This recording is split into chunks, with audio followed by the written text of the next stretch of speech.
In light of this No Kings protest that's been going on lately, I wanted to talk about who was an actual king or who came the closest to being a dictator in America, and that is FDR.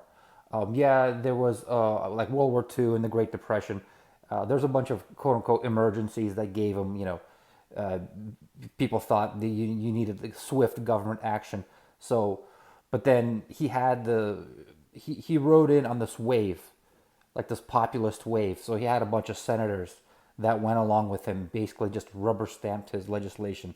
Trump, on the other hand, is doing his stuff by executive order, skipping Congress altogether. So a lot of it's can probably be undone by the next president. Maybe some things can't because you need the Congress. Like let's say if you wanted to spin up the Department of Education again, you probably need to get a budget past Congress or whatever. But yeah, I think a lot of Trump stuff can probably just be undone by the next president. In FDR's case, he spun up like over like 130 government departments or like new agencies, which is crazy. Just think about that. Just spinning up all these. You have Trump that coming in, and then they have these agencies that are actively working, blocking Trump. I mean, he tried to build that wall.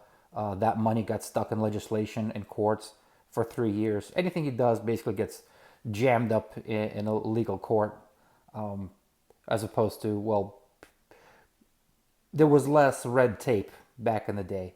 The presidents had more control over their. I mean, the president is supposed to be in charge of the executive branch, right? And then he should technically should be able to hire, fire, or just dismantle any department he wants to. But now there's a bunch of red tape. FDR created a bunch of these departments. So basically, he put his own people in there.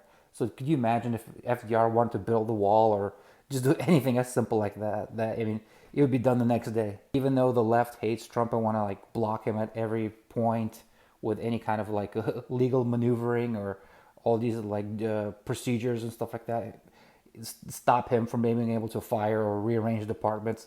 I'm just making a just general point. Let's say in the future a progressive president gets elected and wants to implement big changes.